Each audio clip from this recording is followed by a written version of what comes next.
Om Shanti. Welcome to today's episode of Masters of Change. As people say, nothing good comes easy. Change doesn't come easy as well.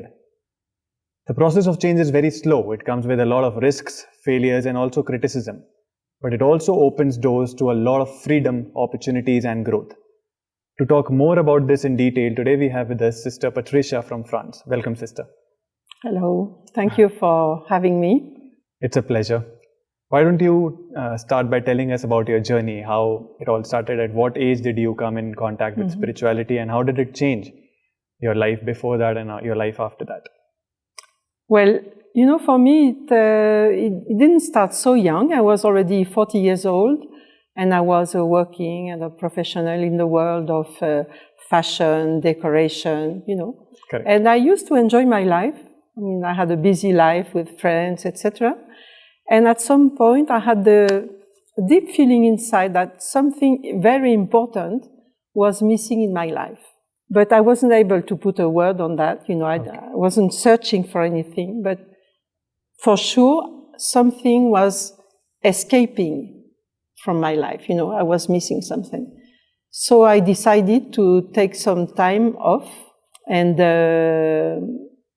I went for a journey. I took a year off. Oh, from your work? From my work, yeah. I took a sabbatical year. Okay. And I was there like a bird, Right. Visiting many countries and discovering the beauty of diversity, etc. This was at the age of 40? 40. So I was already mature. I was not a little girl. I was already... And everything went wonderfully. Yeah. Then I came back. After 1 year, my job was waiting for me. It was, very comfortable. Yeah. And then I came back to work, and I had come back, like more blossoming, because of course I had seen the world and I had met many people. But after 6 months, I was again, thinking that I have to go again. Correct. So I gave up with my job. It was... Now I think, now people maybe would think it was risky, but I was, confident, and I thought I had to do that because my life was more important than any position, And so I went back again, and I was again traveling for 1.5 years, with a backpacker, etc. And then I came back, and I had the opportunity to go to Spain to work. With my international firm I was working for. I had the opportunity to start a new business or offices in Spain. So I went to Barcelona. Okay. And I was, this is where I discovered a meditation center. All right. And one day I was passing by, doing my shopping, and I saw a Raja Yoga meditation. So I went, and I was received by very nice and smiling faces. They invited me for a public talk. Okay. And I went, because I was living at 5 minutes only from this place. Center. Okay. So it was very convenient for me. And I went to this public talk. I don't remember who was giving the talk. I don't remember the subject. Only one thing I remember that touched me a lot was at the end, they finished the talk with a small, short meditation, and they were talking about, it was about visualizing who am I beyond my physical appearance, beyond my belongings, my culture, etc. And they were mentioning the soul, the conscious being we are. And I had a very deep and sweet experience, and I was touched with a few tears in my eyes. Wow. Because I could recognize myself, and I thought, yes, this is who I am, beyond, the persona. You felt it on the very first time of meditation? First time, first minute. You are a soul. I understood, I felt, I recognized the soul. And it was coming from a very deep and pure space in me. Right. From a very deep space of consciousness, And I was very touched, because I thought, yes, I recognized myself. So I started doing the course straight away. And since 28 years, I have never stopped practicing every day. Wow. That's every day, like without any fault, without any... No. Oh, nice. Every day. So what is the difference when you consider yourself as a soul versus to what we usually consider ourselves as bodies? What differences did you start to notice? Yeah. Of course, the external is good. I mean, we have to look after our person, after our body, after our appearance. Nothing changes in that sense. And the same job, the same responsibilities. But you are more grounded because you know really who you are beyond this body. This wonderful body made of the 5 elements of matter. Yeah. But your real identity is more subtle, is spiritual. And the fact of knowing that I am a being of light, peace, love, wisdom gives you a lot of strength inside, gives a lot of energy, and you start living your life, same relations, same friends, etc., but from your inner strength, from this point of energy, of very pure energy in the center of the forehead. And so it made me much more grounded, more self-confident.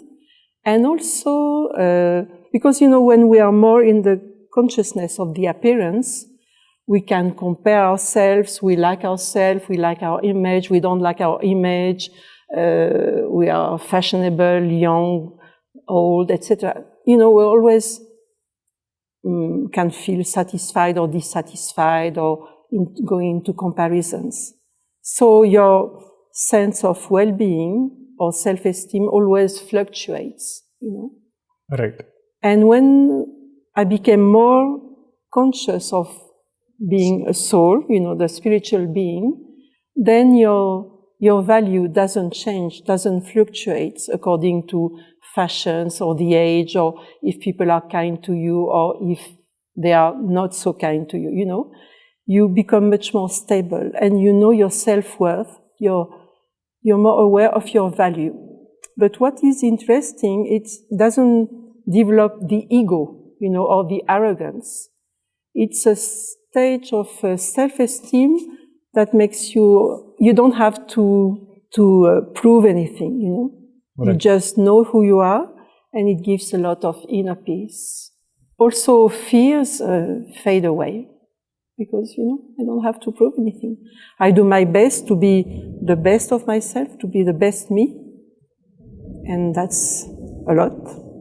And since you started this journey, I'm sure there must have been a lot of changes that you must have felt inside of you. So how did you handle those changes? Because as our show name is Masters of Change. Yeah. So how did you handle those changes? Because sometimes when changes occur after such a long time in your life, people start to fear about taking that change. They are skeptical about taking that change because till before that you were leading a certain kind of life, which you changed. Yeah. So how did you handle those changes? For me it was interesting because meanwhile, I discovered meditation in Spain. So when I arrived in Spain, nobody knew me, Okay. So I didn't have to give explanations or why I changed a few things in my life, So it was very easy. You had that freedom.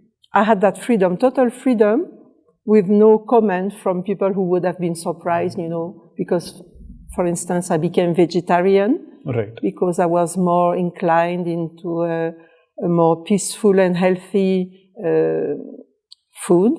And also non-violent food, etc.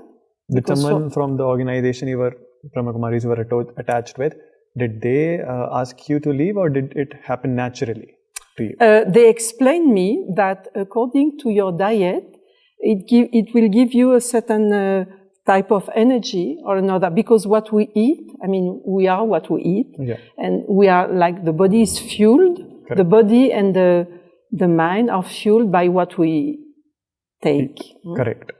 And they were saying that for people wanting to practice and improve in meditation, it is recommended to have a vegetarian diet. Right. So I thought, why not try? And the very night, I had the information, I became vegetarian. Oh, wow.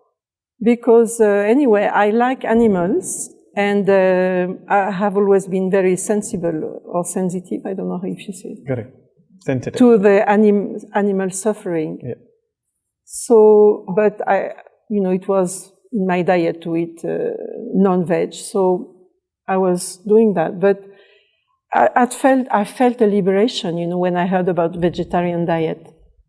And I felt more aligned with my values, Right. More integrity according to my values. Correct.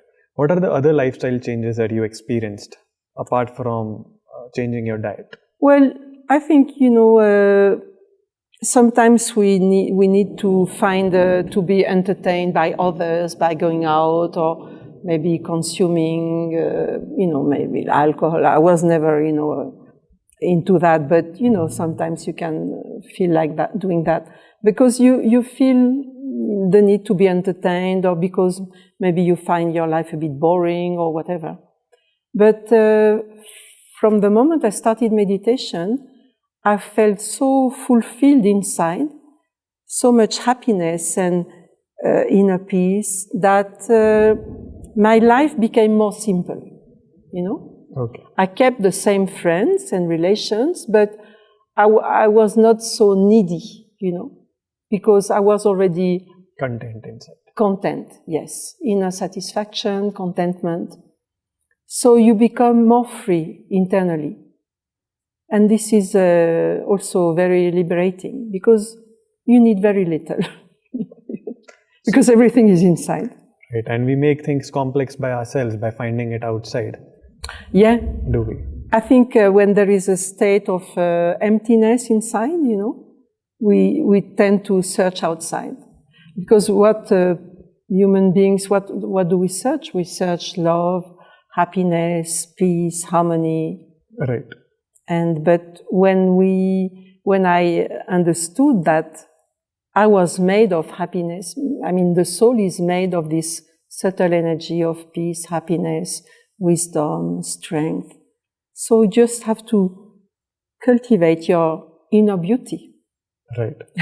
So when you went back to your country, back to your own people after this journey, did they see the change? Did someone come up to you and say, you have changed a lot, and we see that the way you used to be before is completely different from the way you are now? They saw I was happy. Okay. And well. Yeah. It was not a change that makes you separated from others, or where people start worrying what happened to her, for instance. No. Right. My face was, I have always been quite smiling, so I was still smiling. Right. And, I think I gave the feeling that I was feeling very well. Even my parents, not my parents, my family, because my mother is passed away a long time ago, but my father, he was very happy. He trusted I had found something very good, because he knew his daughter, and he could see his daughter, You could see through. He could see, yes. Correct. And did you believe in God before you were spiritual? And do you believe in God now, after being spiritual? So I didn't believe in God before, and I was not searching for God. I was searching for a meaning of life, yes. But I was not searching for God. And when I started the meditation, first I was enjoying, practicing the qualities of the soul, etc. And I was practicing soul consciousness, etc. But one day I had understood the lesson about God. I thought it was very interesting, but nothing more. And one day I had, in my meditation, I had an amazing experience, If you can share that. Yeah. I was not expecting that. I was enjoying my meditation, silence, inner peace, And then I felt totally surrounded by an energy of love. I was like in a cocoon of love, like as if someone was embracing me, but it was very light and soft. And I was thinking, because I didn't think it could have been possible, this kind of experience. And I had the feeling, not only the love, yes, and the warmth, but I was not alone, It was not just a nice feeling. Right. I'm not alone. Yeah. And someone, so it was my first experience of God. Yeah. And he was telling me, it was as if he was telling me, I'm here. I'm here for you. So it was like he made his own introduction, Right. I'm here. And, I fell in love. Yeah. It was really... I can see that in your eyes right now, that experience. I'm sure that experience must have been really beautiful for you. Yeah, it's been wonderful. And since then, it has been a love story, I can say. Mm-hmm. Yeah. It's not about believing or not believing, it is a relation, with God that we experience in the Raja Yoga, as a soul also, supreme soul. So there is a lot of closeness and intimacy in this relation, It's the soul meeting and experiencing the love and the light of another soul. He's only the supreme soul. It means he doesn't have a human experience like we do. But otherwise, we are the same family, we belong to the same family. You're right. Beings of light, love, and peace. So it's a very intimate and close connection. So what kind of relationship do you have with God now, today? Like, do you share everything? And what is it about the relationship that makes it so special? Yeah. So love is important for me. So it can be the beloved, and this love is really giving me,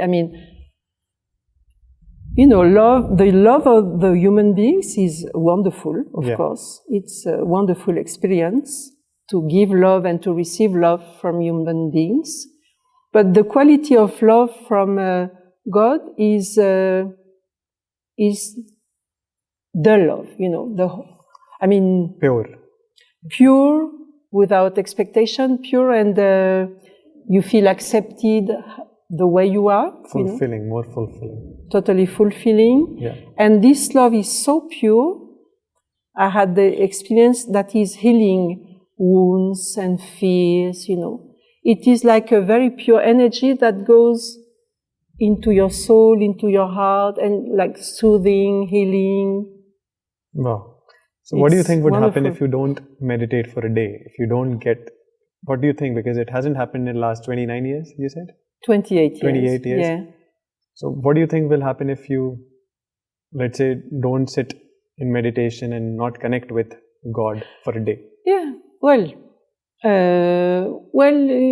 it can happen. It could happen, because I practice every day, but maybe one day, for instance, if I have been a bit ill or very busy, maybe my routine has not been so, so accurate. But you feel something is lacking, It's like when you love somebody, when you have a very good friend, you were asking me, well, there is the love relation, but also the friend.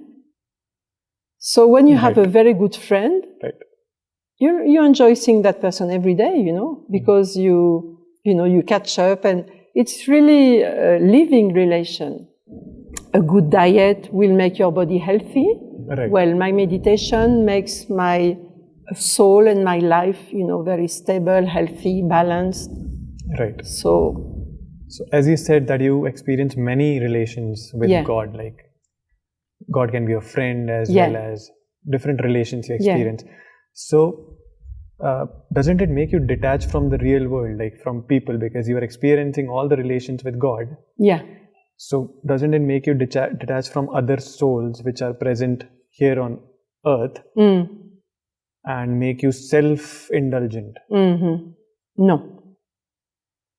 Because this love you receive from this relation, you feel like sharing it, giving it to others, but you are less, what the difference I could feel is that we have these horizontal relations, with other human beings, and now have this vertical connection with God, with this divine energy. Yeah. From this relation, I receive so much that I have less expectations from, human beings. But I have a very healthy and harmonious relation because I'm not demanding, I'm not begging, Right. Give me attention, give me love, call me, Correct. It's okay, everybody is how they are, but I know how to take care of myself. And then it's not a depending relation. I don't depend, Right. but I create harmonious relationship. And Correct. It's nice. Correct. So when you experience something which is out of the box, like this experience, you feel like giving it to others as well, to people around you. So have you ever tried to pass on this spirituality message that you experience such a thing and others should also benefit out of it? So when you give that message, if you have, how do people take it? How do people respond to it? Generally, people are quite open, but I don't try to push, Okay. You feel the pulse, how you say, and some people are very interested, some others are not so interested, but from what they see or from the experience, the meeting, with some people, normally people find that you are quite, stable and peaceful, etc. So they already can see that the person they have in front of them has a practice that seems to be quite good.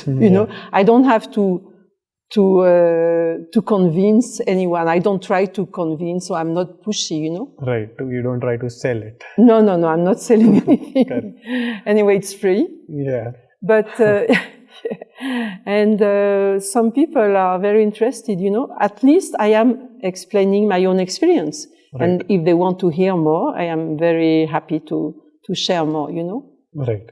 So Right. You have to know according to everyone's needs, Not everyone has got the same quest or need. So you also have to get that. Correct. So when did you come to India the first time? When did you come to Mount Abu the first time after you got this? You must have an inclination to come to the place where the knowledge actually comes from. Yeah. Where it arose from. So when did you ever come to India first? I had been in India before, in my traveling. Okay. I had been to India. Right. But that time you were not in spiritual knowledge. No. Okay. So it was India. And then when I started coming, it was maybe about 27 years ago. I come every year. You come every year? Oh, yeah, I come every year. Yeah. And it's like coming to a place where I feel I meet my spiritual family, friends from all the world. And it's very interesting because, we all have different skin colors, cultures, political or economical backgrounds. Right. But we share this culture of meditation. And it creates a very nice bond, a spiritual bond. And we understand each other because it's like, I feel really, when I finished my course in Barcelona, I took this Raja Yoga course in Barcelona, and the main teacher, after finishing the course, she was asking the students, the group of us, what is your experience? And I said, I feel I have found a treasure, and I still have the same feeling. And it's not that my treasure is diminishing after so many years. On the contrary, it seems that this treasure coming from this God experience and from spiritual knowledge and study is infinite, unlimited. Right. So it's like finding, a cave of jewels. Wow. That gives you spiritual wealth, spiritual wisdom. So many tools, because spirituality is not separated from life. It's not sometimes I meditate and then I go back to my normal life, It's bringing spirituality in my life. Right. And living with spirituality. Correct. It means there will be more love, more clarity, more peace, more acceptance, tolerance, So after all these years, after 28 years, do you still sit in meditation and does it still amaze you? Do you have new experiences now also, or did it used to happen before when you were new? Or right now it's all like you sit for meditation and you have the same experiences that you've had before, or does it still amaze you with new experiences? Yeah. Yeah, it's different. It is different. Yeah, because when you start, you are like young, like a baby, so you have experiences, but according to your understanding or your level, etc., or the time of practice. But yes, it's deeper and deeper, and it's really learning about yourself. And what I find amazing is learning to know God. And He's such an extraordinary being, worth of knowing. Yeah. But so incognito and subtle. But through this practice, I'm still amazed every day. Every day I pinch myself and I think how wonderful, what a wonderful life. Wow. There is magic. Amazing. Yeah, there is magic. And you talked about souls. So when you look at other soul in front of you, what do you think? Like, what relationship do you have with the other soul who are around you? Instead of looking at the haircut or the fashion or the age, that we normally have this look, and it can be judging, it can be of liking, of disliking, yes, I look and I recognize in the other a soul like me. So it creates a feeling of brotherhood. And of course, I know this soul in front of me also have the same quality as me, and is also searching for the experience of love, of peace, of happiness, etc. So I understand this person in front of me, and it helps me to have a benevolent, look and vision, and of respect also. Right. When you see someone doing injustice on some other soul, some soul doing injustice on some other soul, in an environment, what do you think? Like, what do you think? Do you still have this same perception towards the soul who is doing injustice, or does it change then? Well, I understand that this soul doing wrong actions or injustice has lost judgment, or his soul is asleep. So the consciousness, he's not conscious or aware of what he's doing. Can we do something when we see something like that? Or should we just leave that soul to carry out on its own path, or can we do something to like? You can help. I mean, of course, you will have compassion, because it is, it's a feeling, I think, that feels natural when you see someone who has lost his mind or his soul, because then you lose everything. I mean, if your soul is lost, it's a big loss, and it will make you make big mistakes, Correct. And then you will have to repent a lot. Yeah, this feeling of compassion, which you very rightly said, mostly people, when they see this kind of an incident, they tend to generate emotions of anger. Yeah. And anyway, I also understand better the laws of karma, laws of action and reaction. Right. And I understand that when we do something against the spiritual laws of respect, of love and non-violence, will have to suffer for that, you know, even if now I'm not aware of that. So, you know, I mean, life will, this person will have to face his actions. So it's not, I wouldn't seek revenge, you know, because I understand that this person will repent. The same as when I do a mistake, I repent, you know, I regret it because I've been away from my truth and my code of conduct. Right. So when we lose our way, then it takes time to come back to the correct path, you know. Right. Well, thank you so much for sharing all this beautiful experiences. We are short on time, that's why we'll have to stop here. But thank you so much for taking our time and speaking to us. Thank you to you. Om Shanti. Om Shanti.